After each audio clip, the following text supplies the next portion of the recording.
الحمد لله الذي هدانا لهذا وما كنا لنهتدي لولا أن هدانا الله اللهم صل على محمد وعلى آل محمد كما صليت على إبراهيم وعلى آل إبراهيم إنك حميد مجيد اللهم بارك على محمد وعلى آل محمد كما باركت على إبراهيم وعلى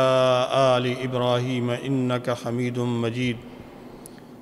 رب اشرح لي صدري ويسر لي أمري واحلل عقدة من لساني يفقه قولي يقول الله تبارك وتعالى يا أيها الذين آمنوا اتقوا الله وذروا ما بقي من الربا إن كنتم مؤمنين فإن لم تفعلوا فأذنوا بحرب من الله ورسوله وإن تبتم فلكم رؤوس أموالكم لا تظلمون ولا تظلمون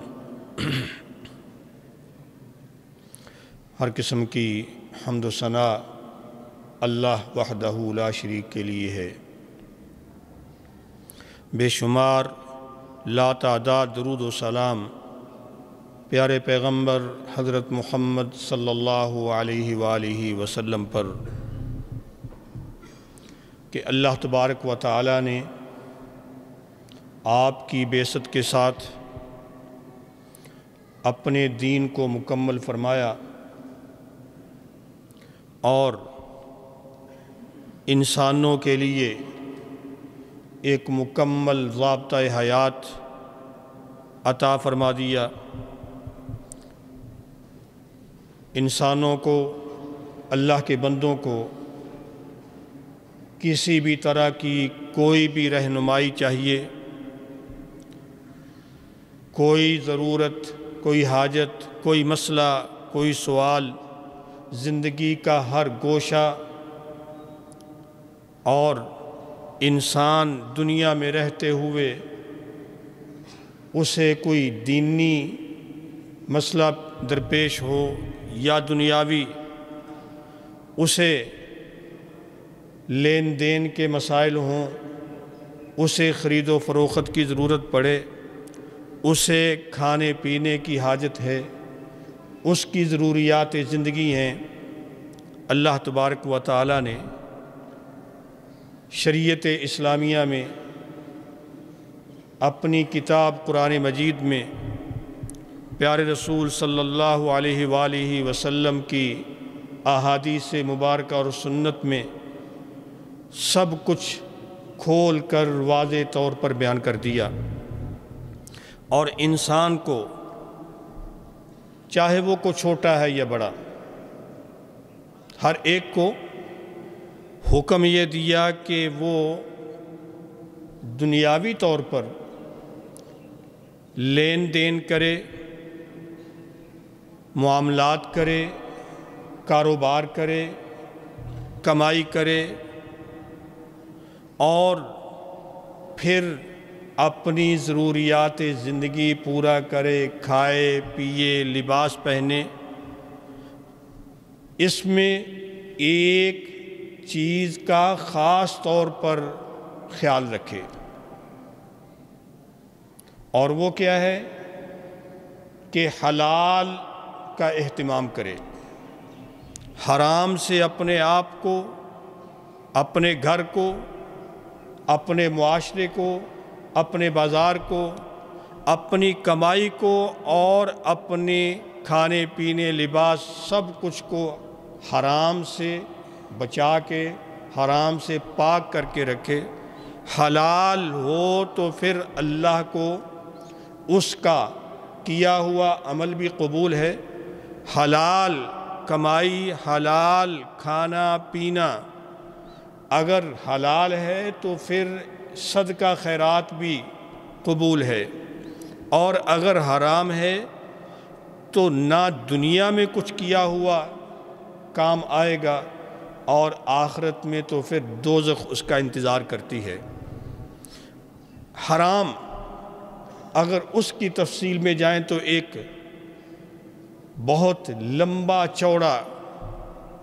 بڑا وسیع یہ موضوع اور ٹاپک ہے، کیونکہ انسان کی زندگی بڑی وسیع اور بہت سے اس زندگی کے شعبے اور لین دین ہیں، لیکن آج ہم حرام چیزوں میں سے، حرام کمائی میں سے، حرام مال میں سے جو سب سے بڑا حرام اور سر فہرست معاملہ ہے، سب سے بڑا حرام کا جو طریقہ یا حرام مال ہے، جس پر اللہ تعالیٰ نے اتنی وعید اور شدت بیان کی ہے جتنی شاید کسی اور مسئلے پہ نہیں، کسی اور گناہ اور جرم پہ نہیں، بہت کم۔ آج ہم اس کی طرف تھوڑا سا بیان کریں گے، باقی تفصیلات پھر۔ اور وہ کیا ہے؟ وہ ہے سود، جس کو قرآن میں اللہ نے ربا کہا۔ سود، ربا قطعی طور پر حرام ہے، اس کے حرام ہونے میں کہیں کوئی شک شبہ اور گنجائش نہیں،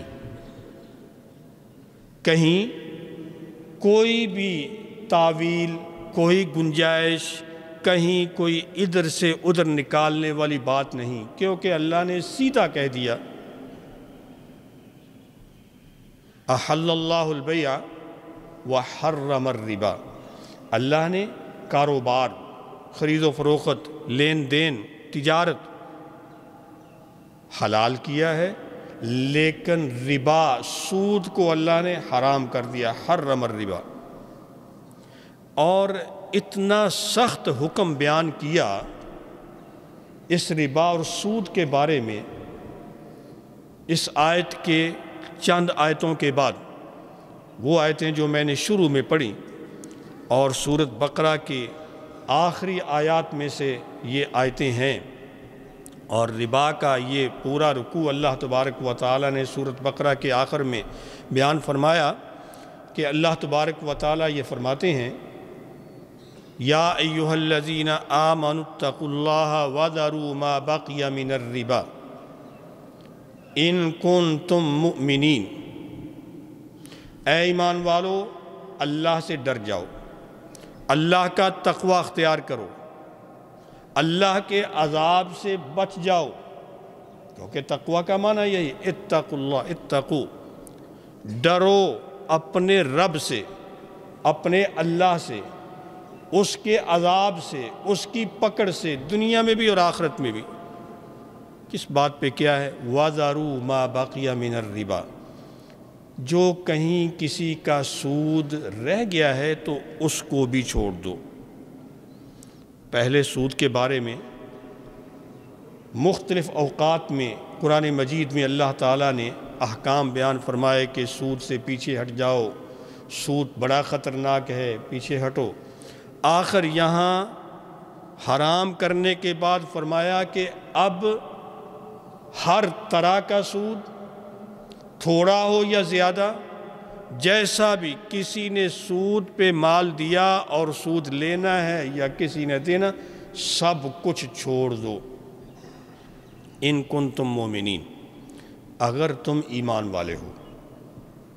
ایک یہ بھی نکتہ یہاں پر، اگر تم مومن ہو، ایمان والے ہو، تو پھر سود پورے کا پورا چھوڑ دو۔ وَذَرُوا مَا بَقِيَ مِنَ الرِّبَا إِن كُنتُم مُؤْمِنِينَ۔ اچھا، اگر نہیں چھوڑتے کہ جی اس کے بغیر گزارا نہیں ہوتا، جی ہمارا سسٹم نہیں چلتا، تو پھر یہ آیت سنیں فَإِن لَّمْ تَفْعَلُوا فَأْذَنُوا بِحَرْبٍ مِّنَ اللَّهِ وَرَسُولِهِ۔ اللہ فرماتے ہیں کہ اگر تم نے اس پر عمل نہ کیا، حکم کیا ہے کہ سود جو بھی ہے سب چھوڑ دو، اگر تم نے ایسا نہ کیا، فَأْذَنُوا، اعلان ہے تمہارے لیے، کس چیز کا؟ بِحَرْبٍ مِّنَ اللَّهِ وَرَسُولِهِ، اللہ اور اللہ کی طرف سے اعلان جنگ ہے۔ اب یہ بات اللہ تعالیٰ بہت سے بڑے بڑے گناہوں کے بارے میں فرماتا ہے کہ بھئی اللہ تمہیں پکڑ لے گا، تمہیں دوزخ میں پھینکے گا، اللہ تعالیٰ دنیا میں تمہیں یہ سزا دے گا، وہ سزا دے گا۔ کئی چیزیں، آپ گناہوں کے جو سزائیں ہیں وہ جانتے ہیں کہ دنیا میں بھی پکڑ ہے، آخرت میں قبر کے اندر بھی عذاب ہے، دوزخ میں آگ کا عذاب ہے۔ لیکن یہاں اللہ تبارک و تعالی جو فرما رہے ہیں کہ اللہ اور اللہ کے رسول کی طرف سے تمہارے ساتھ اعلان جنگ ہے، فَأَذَنُوا بِحَرْبٍ مِّنَ اللَّهِ وَرَسُولِهِ۔ اگر تم نے سود نہ چھوڑا، سود سے باز نہ آئے، اللہ کے اس حکم پر عمل نہ کیا، تو پھر اللہ کی طرف سے جنگ ہے۔ کافر تو جو سمجھیں، کافر تو جو بھی سمجھیں کہ بھئی اللہ کی کیا قدرت ہے، لیکن مسلمان جو لا الہ الا اللہ محمد رسول اللہ پڑھتا ہے، اس کو اتنا تو پتہ ہے کہ اللہ تعالیٰ کی قدرت سب سے زیادہ ہے، وہ علی کل شیء قدیر ہے۔ اللہ تعالیٰ کی طاقت سب طاقتوں سے زیادہ ہے، اللہ تعالیٰ سے بڑھ کر کوئی سپر پاور نہیں، اللہ کا کوئی مقابلہ نہیں کر سکتا۔ اللہ جو چاہتا ہے وہ کرتا ہے، جو کہہ دیتا ہے تو اس کو کر کے بھی دکھاتا ہے۔ کوئی اللہ کو روک نہیں سکتا، کوئی اللہ کو روک نہیں سکتا۔ لہذا اگر اللہ تعالیٰ اعلان جنگ کر رہے ہیں، اور جس کے ساتھ اللہ جنگ چھیڑ دیں، جنگ کر رہے ہوں، جو اللہ کے ساتھ جنگ والا مقابلہ لے لے،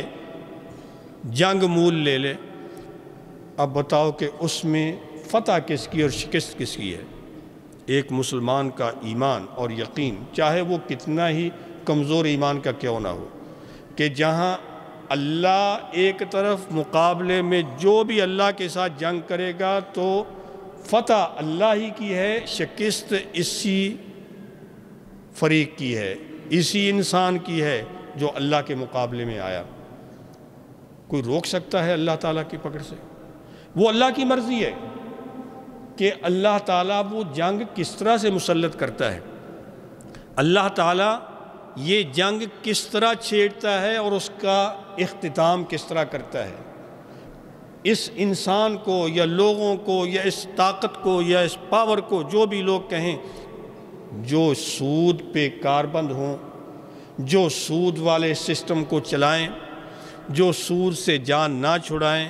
اللہ تعالیٰ سے نہیں ڈرتے اور اللہ کا حکم نہیں مانتے، تو وہ اللہ کی مرضی ہے کہ اللہ نے کس وقت کس طرح سے ان کے ساتھ جنگ کر کے ان کو تباہ کرنا ہے، پکڑنا کیسے ہے، اس کے بہت سے طریقے۔ لیکن یہ بات کہ اللہ اعلان جنگ کر رہے ہیں، فَأَذَنُوا بِحَرْبٍ مِّنَ اللَّهِ وَرَسُولِهِ۔ اب یہ بات، اس سے بڑھ کر کوئی اور سخت حکم، سخت وعید اور تنبیہ یا اللہ کی طرف سے اتنا بڑا ڈراوا اور کیا ہو سکتا ہے؟ اور اگر آپ قرآن اور حدیث میں دین اسلام کے احکامات کو پڑھیں، کتنے بڑے بڑے جرائم کرنے والے لوگ، بہت کو ایک دو جرائم پہ اللہ نے جنگ کا، حرب کا ذکر کیا، محاربہ کا حکم لگایا، ورنہ نہیں۔ لہذا یہ بات کہ بھئی سود اتنا اللہ کو برا لگتا ہے، اتنی نفرت والا یہ عمل ہے، اللہ نے اس کو بالکل ختم کرنے کا حکم فرما دیا۔ اور یہ بات اگر لوگ اتنی بات کو نہ بھی سمجھیں، دوسرے انداز سے، کئی ایک اور انداز سے، قرآن مجید میں بھی اور احادیث مبارکہ میں نبی علیہ السلام نے بھی، قرآن مجید میں اللہ تبارک و تعالیٰ ایک اور شکل بتاتے ہیں۔ اللہ تبارک و تعالیٰ فرماتے ہیں کہ سود لینے والا، سود کھانے والا سودی کام کرنے والا، سود پہ پیسے دے کر پھر جو ہے پرافٹ کے نام پہ لینے والا، یہ شخص الذین یأکلون الربا لا یقومون الا کما یقوم الذی یتخبطہ الشیطان من المس۔ سود کھانے والے لوگ اس طرح سے اٹھیں گے یا کھڑے ہوں گے جیسے وہ مخبوط الحواس شخص اٹھتا چلتا ہے جس کو جن نے آ کر خراب کر دیا ہے، پاگلوں کی طرح۔ اب اس کی تفسیر میں کچھ مفسرین نے یہ کہا کہ قیامت والے دن جب قبروں سے لوگ اٹھیں گے تو ان کی حالت یہ ہوگی کہ وہ اٹھ کر محشر کی طرف آگے بڑھنے کی کوشش کریں گے، کھڑے ہونے کی کوشش کریں گے، لیکن ہوگا کیا کہ بھئی وہ گر پڑیں گے، اٹھیں گے گریں گے، اٹھیں گے گریں گے، ادھر گرے ادھر گرے، حالت سنبھل ہی نہیں رہی، جیسے جن لگا انسان کبھی ادھر پلٹی کھاتا ہے کبھی ادھر پلٹی کھاتا ہے۔ یہ کیوں ہے؟ اس لیے کہ انہوں نے جو سود کا پیسہ جمع کیا، اب ان کے پیٹ میں اتنا وہ بڑا ہو گیا ہے کہ پیٹ ہی بڑا ہو گیا ہے، وہ پیٹ ان کو کھڑا ہونے ہی نہیں دیتا، اٹھنے ہی نہیں دیتا۔ اور یہ بات خود نبی علیہ السلام نے بھی بیان فرمائی، جب آپ اسراء و معراج کے موقع پہ تشریف لے گئے، اللہ تعالیٰ نے آپ کو کئی مناظر دکھائے، ان مناظر میں سے ایک صورت، ایک منظر آپ کے سامنے یہ پیش کیا گیا، آپ نے دیکھا کہ کچھ لوگ ہیں جو اٹھتے ہیں گر پڑتے ہیں، اٹھتے ہیں ادھر گرتے ہیں، ادھر اٹھتے ہیں ادھر گرتے ہیں، حالت ان کی عجیب پاگلوں کی طرح۔ جبریل سے پوچھا کہ یہ کون لوگ ہیں؟ تو بتایا گیا کہ یہ وہ لوگ ہیں جو سود کھا کھا کے اپنے پیٹ کو بھرتے رہے، آج ان کے پیٹ اتنے بڑے ہو گئے کہ یہ اٹھ ہی نہیں سکتے۔ اب اگر یہ بات قیامت والا دن جو 50,000 سال کا دن ہے، سارا دن ان کے ساتھ یہی ہوتا رہے تو یہ کوئی کم سزا ہے۔ اور اس سے بڑھ کر پھر یہ بات بھی کہ اگر یہ کہیں سود کھانے والا جی کوئی بات نہیں، چلو اٹھ ہی جائے گا، دنیا کے اندر بھی اس کی حالت اسی طرح کی ہے، قیامت والے دن کو وہ نہیں سمجھتا۔ دنیا کے اندر کیا اب دیکھیں کہ سود لینے والے، سودی کاروبار کرنے والے یا سود کے پیچھے بھاگنے والے، ان کی کیا یہ کیفیت ہے؟ دیکھیں تو ہے، کیونکہ جب یہ مخبوط الحواس کہا تو اس کا مطلب یہ ہے کہ انسان اپنے آپ کو بھلا کر اس انداز سے بھاگ دوڑ کر رہا ہے، اسے نہ اپنا کوئی احساس ہے نہ اپنے آس پاس کی کوئی فکر، کوئی احساس ہے۔ اور ایسا ہی ہے جو سودی کاروبار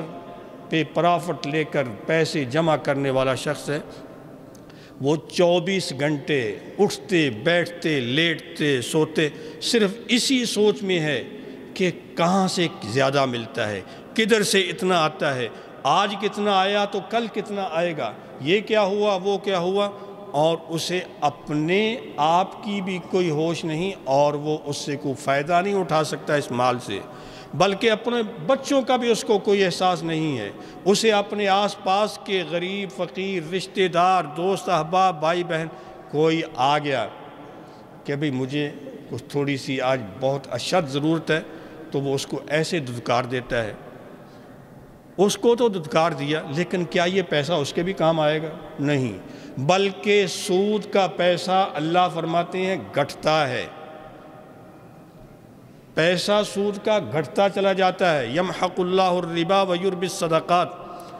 اللہ تعالیٰ سود کے پیسے کو، سود کے مال کو مٹاتا چلا جاتا ہے، گھٹاتا چلا جاتا ہے۔ ملنے کو 1,00,000 روپیہ جمع کرایا اور اس پہ 1,10,000 1,20,000 15-20,000 روپیہ اضافی آ رہا ہے،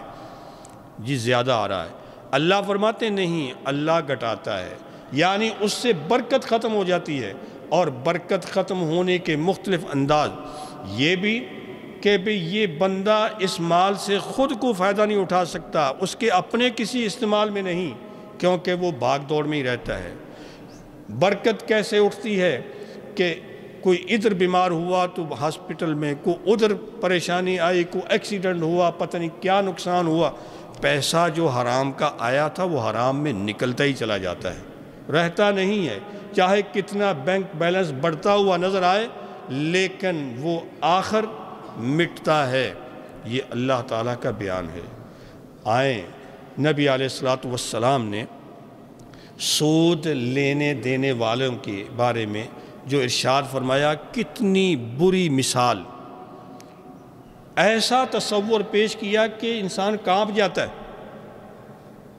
رسول اکرم علیہ السلام فرماتے ہیں کہ سود کے اس ربا کے 73 باباً،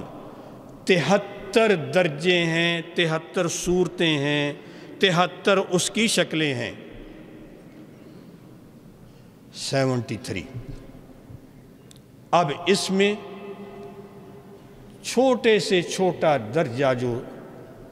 اس کا ہے، سود کا چھوٹے سے چھوٹا درجہ، وہ کیسے ہے؟ مثل ان ينكح الرجل امہ، ہلکا سود، تھوڑا سود، وہ ایسے ہے جیسے بندہ اپنی ماں سے شادی کر لے، ماں کو بیوی بنا لے۔ کیا کوئی انسان چاہے کسی بھی دین پہ ہے، غیر مسلمی کیوں نہ ہے، بندہ ہے، انسان ہے، اس میں عقل ہے اور غیرت ہے، کبھی تصور نہیں کرتا کہ وہ اپنی ماں کو بیوی بنا لے گا، اپنی ماں سے نکاح کر لے گا۔ لیکن فرمایا کہ سود کی چھوٹی شکل جو ہے وہ ایسے ہے جیسے بندے نے اپنی ماں سے نکاح کر لیا ہے۔ اور ایک دوسری حدیث میں فرمایا کہ 1 درہم و ربا، سود کا 1 روپیہ، 1 درہم، بندے کو پتہ ہے کہ یہ سود ہے، اس نے لیا، کھایا، یہ 36 بار بدکاری، زنا، بدکاری کرنے سے کہیں زیادہ خطرناک ہے۔ 1 روپیہ سود کا 36 بار، 36 بار جو ہے بدکاری، گناہ، زنا کرنے سے بھی کہیں زیادہ سخت اور خطرناک ہے۔ سود کے بارے میں کتنا، زنا کے بارے میں کیا حکم ہے کہ زانی کی سزائی کیا کتنی سخت ہے، پتھر مار کر اس کو جو ہے رجم کر دو، خطرناک ترین، اللہ نے بہت برا اس فعل کو کہا۔ لیکن سود کا 1 روپیہ، 1 درہم، اتنی بار یہ بدکاریاں کرنے سے بھی کہیں، کیا اس کا مطلب ہے کہ اگر سود لیتے ہیں تو یہ بھی؟ کچھ علماء نے اس کی وضاحت کی کہ بھئی معاشرے کے اندر فحاشی، بے حیائی، بدکاری اصل میں پھیلنے کے اسباب میں سے ایک بڑا اسباب یہ سود ہے۔ جب سود کے پیچھے لوگ دوڑتے ہیں تو یہ مال آتا ہے تو پھر جو ہے نسل آگے جو ہے وہ بے حیا اور بدکاری کی طرف، فحاشی کی طرف دوڑتی ہے، جیسا ہم دیکھ بھی رہے ہیں۔ نبی علیہ السلام میں کہیں یہ مت سمجھے کہ بھئی صرف کھانے والے کو اتنا، لینے والے کو ہے، فرمایا سب کے سب برابر ہیں۔ نبی علیہ السلام نے ایک بار لعنت فرمائی، لعن اللہ آکل الربا وموکلہ وکاتبہ وشاہدہ، اللہ کی لعنت ہو اس شخص پر جو سود کھاتا ہے، سود کھلاتا ہے، سود لیتا ہے، سود دیتا ہے، سود کا لکھنا پڑھنا، کتابت تحریر میں لاتا ہے، سود کے اوپر گواہی دیتا ہے، اور اب یہ لینے والا تو کچھ فائدہ اٹھا رہا ہے، لے رہا ہے، تو وہ تو اتنا بڑا لعنتی ہوا، لیکن دینے والا بھی، وہاں کام کرنے والا، تحریر میں لانے والا، رجسٹر کرنے والا، نوٹ کرنے والا، وہ بھی اس میں، اس پہ گواہی دینے والا جہاں ضرورت ہے، اور گواہی میں تو وہ کہ اگر سودی بینکوں میں اور سودی کمپنیوں میں پھر جتنے ملازم ہیں کسی نہ کسی طرح سے وہ گواہ ہیں۔ اس کا یہ مطلب ہوا، فرمایا وَهُمْ فِيهِ سَوَاءٌ، سارے کے سارے اس لعنت میں، گناہ میں برابر کے شریک ہیں۔ کہ جو بھی کسی سودی کاروبار میں سود کے لین دین میں متعاون ہے، کسی سودی بینک میں وہ ملازم ہے، چھوٹا ہے بڑا ہے، کہیں اس کی کمائی میں اس کا کہیں ذرا بھی آتا ہے، سب کے سب اس لعنت میں اور اس گناہ میں شریک ہیں۔ اتنا بڑا جرم ہے، لہذا اس سے بڑھ کر اور کیا ہے؟ لہذا صرف یہ چمک کے لیے اس سے پیسے آتے ہیں، یہ پرافٹ ہے، اس کا نام بچت ہے، کیا کیا نام ہے، یہ سب اپنے نام بنائے ہوئے، لیکن اس کا نام کہ دیے 1 لاکھ لے رہے ہیں 10,000 زیادہ، 15,000 زیادہ، سب جانتے ہیں کہ اس کا کیا مطلب ہے۔ اور آج کل تو اور نئی نئی صورتیں، لیکن ٹائم اجازت نہیں دے رہا، موقع لگا تو وہ شکلیں کہ آج کیا نئی شکلیں ہم نے بنا لی ہیں صرف اللہ کو دھوکہ دینے کے لیے۔ اللہ کو کوئی دھوکہ نہیں دے سکتا، اپنے آپ کو انسان دھوکہ دیتا ہے۔ اس لیے آئیں، توبہ کریں۔ اللہ فرماتے ہیں فَمَنْ جَاءَهُ مَوْعِظَةٌ مِّن رَّبِّهِ فَانْتَهَىٰ فَلَهُ مَا سَلَفَ، نصیحت مل گئی، وعظ آ گیا، پتہ چل گیا،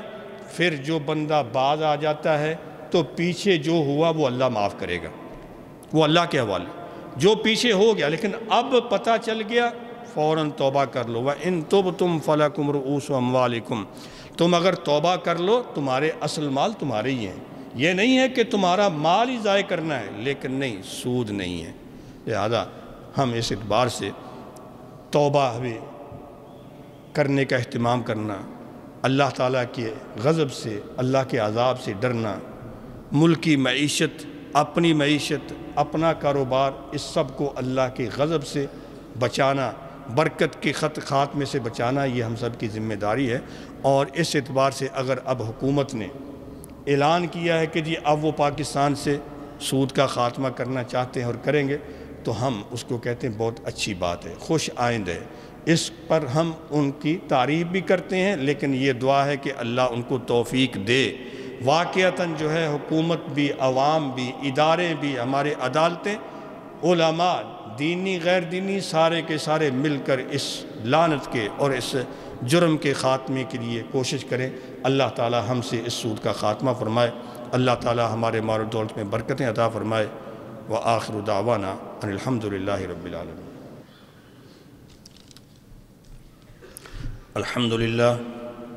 الحمدللہ نحمده ونستعینه ونستغفره ونعوذ باللہ من شرور انفسنا وسیئات اعمالنا، من يهده الله فلا مضل له ومن يضلل فلا هادي له، وأشهد أن لا إله إلا الله وحده لا شريك له، وأشهد أن محمدًا عبده ورسوله صلى الله عليه وعلى آله وأصحابه ومن تبعهم بإحسان إلى يوم الدين وسلم تسليماً كثيرا. أما بعد، فيا أيها الناس، أوصيكم ونفسي بتقوى الله، فتقوى الله هي النجاة والفلاح والسعادة والإطمئنان. عباد الله، لقد أمر الله تعالى بالأكل من الطيبات والبعد عن المحرمات وحذر من المشتبهات. وإن مما نص الله تعالى على تحريمه قطعاً وشدد في التحذير منه هو الربا، فالربا محرم بالكتاب والسنة وإجماع الأمة. وقد قال تعالى: أحل الله البيع وحرم الربا. وقال تعالى في آية أخرى: يا أيها الذين آمنوا اتقوا الله وذروا ما بقي من الربا إن كنتم مؤمنين، فإن لم تفعلوا فأذنوا بحرب من الله ورسوله، وإن تبتم فلكم رؤوس أموالكم لا تظلمون ولا تظلمون. فأمر الله عز وجل بترك الربا وربطه وعلقه بالإيمان، وأعلن الحرب على من لا يترك الربا. فمن يطيق محاربة الله ورسوله،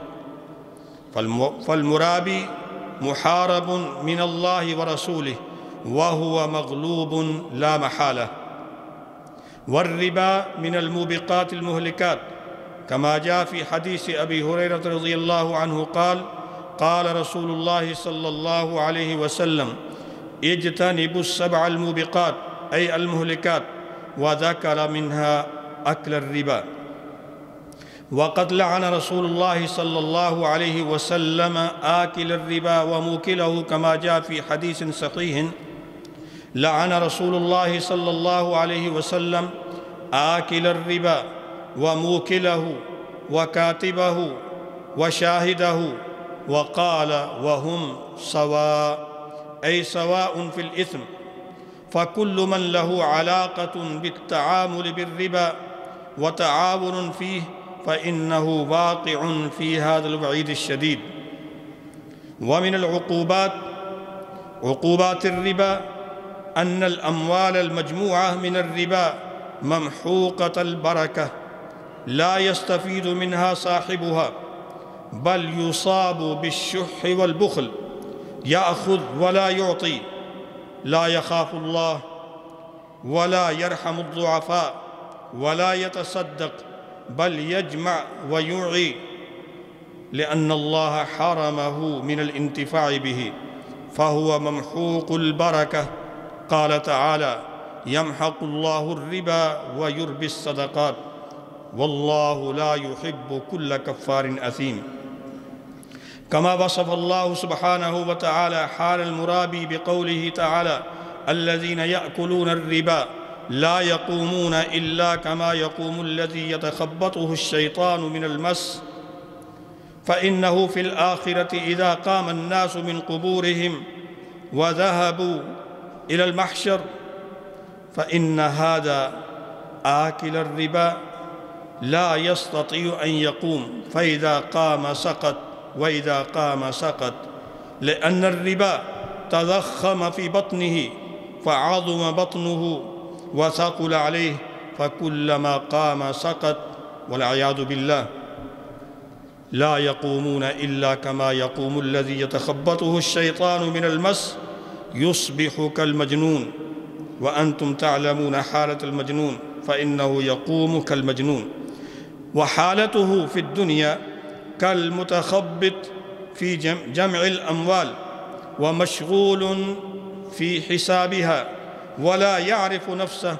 ولا يعرف من حوله من قريب أو بعيد، فإنه منزوع الرحمة والشفقة. وأيضا روى البخاري وغيره في قصة الإسراء والمعراج بنبينا محمد صلى الله عليه وسلم أنه رأى ليلة أسري به قوما لهم بطون عظيمة قد مالت بهم لا يستطيعون القيام منها. وأيضا حذر النبي صلى الله عليه وسلم عن الربا، وصور الربا في أبشع صورة،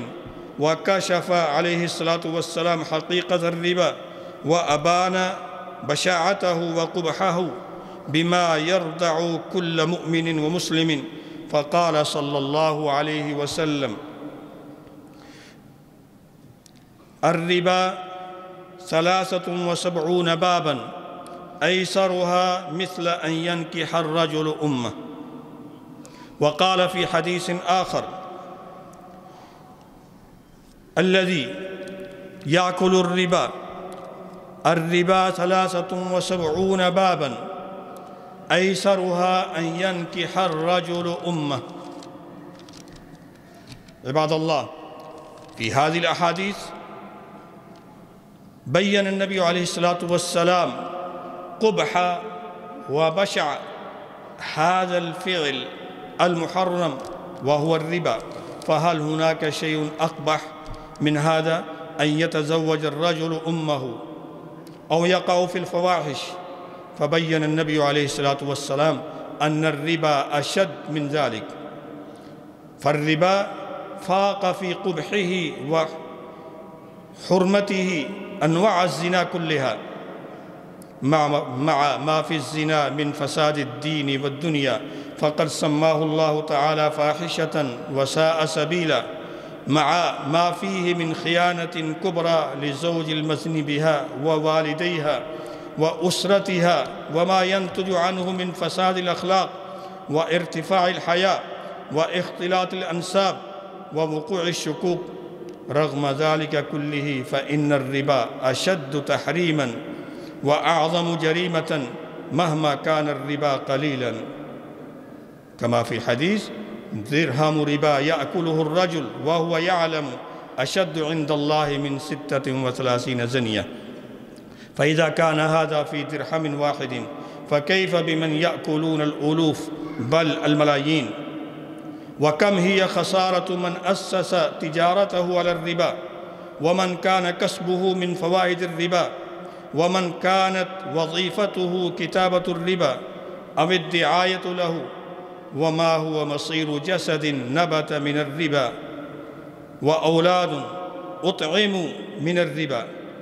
فقد أكد النبي صلى الله عليه وسلم على تحريم الربا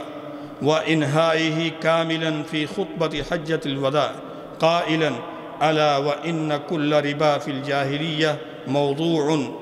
لكم رؤوس أموالكم لا تظلمون ولا تظلمون. وأول ربا أضعوه من ربا الجاهلية ربا العباس بن عبد المطلب، فإنه موضوع كله. والربا ممنوع لأنه فيه ظلم، لأن المرابي يأخذ المال ظلماً من غير عوض وأكل لأموال الناس بالباطل، كما أن أخذ الربا ينال المال، آخذ الربا ينال المال دون تعب أو جهد، وإنما يحصل عليه مقابل تعب الآخرين دون أن يتعرض ماله لأي خسارة. وإن هذا الربا يمنع من العمل والسعي، بل يؤدي إلى البطالة ويسبب خسائر وإضعاف إضعاف اقتصادي للبلاد، وكل ذلك يؤدي إلى اللعنة في الدنيا وغضب الله عز وجل والمحاربة مع الله عز وجل، ثم في الآخرة يكون العذاب أشد. ونحن في هذه الأيام عندما نسمع إعلان الحكومة الباكستانية الرجوع عن هذه المعاملة المحرمة وهي الربا، وأعلنت الحكومة بإنهاء الربا من باكستان وتحويل المصارف إلى مصارف إسلامية، نستبشر بهذا الإعلان ونسأل الله عز وجل أن يوفقنا ويوفق جميع المسؤولين العاملين في هذا المجال لإنهاء الربا من هذه المصارف ومن هذه المؤسسات الربوية كلها. ونسأل الله عز وجل أن يبارك لنا في أعمالنا وفي أموالنا وفي أولادنا. نسأل الله عز وجل أن يرفع عنا الربا كل الربا والفتن ما ظهر منها وما بطن. أقول قولي هذا وأستغفر الله لي ولكم ولسائر المسلمين فاستغفروه إنه هو الغفور الرحيم. إن الحمد لله أحمده سبحانه وتعالى وأشكره، وأشهد أن لا إله إلا الله وحده لا شريك له، وأشهد أن محمدًا عبده ورسوله أرسله الله بالحق بشيرًا ونذيرًا وداعيًا إلى الله بإذنه وسراجًا منيرًا، صلى الله عليه وعلى آله وأصحابه ومن تبعهم بإحسان إلى يوم الدين وسلم تسليماً كثيرا. أما بعد، فيا عباد الله، اتقوا الله حق التقوى واستمسكوا من الإسلام بالعروة الوثقى، واشكروا الله عز وجل على نعمه العظمى. عباد الله، إن الربا من المعاملات التي أجمعت الشرائع السماوية كلها على تحريمها الآخذ والمعطي فيه سواء، كما جاء في أحاديث النبي صلى الله عليه وسلم، فيجب تجنبه وتركه، ويجب الرجوع إلى الله عز وجل وامتثال أوامره والاعتبار بمواعظه. فقد قال تعالى: فمن جاءه موعظة من ربه فانتهى فله ما سلف وأمره إلى الله ومن عاد فأولئك أصحاب النار هم فيها خالدون. وقال تعالى: وإن تبتم فلكم رؤوس أموالكم لا تظلمون ولا تظلمون. ألا صلوا وسلموا على نبيكم كما أمركم الله عز وجل بقوله إن الله وملائكته يصلون على النبي يا أيها الذين آمنوا صلوا عليه وسلموا تسليما اللهم صل وسلم وبارك على نبينا ورسولنا محمد وعلى آله وأصحابه وأتباعه إلى يوم الدين وسلم تسليما كثيرا اللهم ارحمنا ولا تنظر إلى سوء أعمالنا اللهم استر عوراتنا وآمن روعاتنا اللهم ارفع عنا الربا اللهم ارفع عنا الربا والوباء والبلاء والزلازل والمحن والفتن ما ظهر منها وما بطن اللهم انصر الإسلام والمسلمين اللهم انصر الإسلام والمسلمين اللهم انصر المسلمين المظلومين في كل مكان اللهم انصرهم نصرا مؤزرا اللهم ارحمنا اللهم انصرنا اللهم آمنا في أوطاننا وأصلح أئمتنا وولاة أمورنا ولا تسلط علينا من لا يرحمنا برحمتك يا أرحم الراحمين سبحان ربك رب العزة عما يصفون وسلام على المرسلين والحمد لله رب العالمين.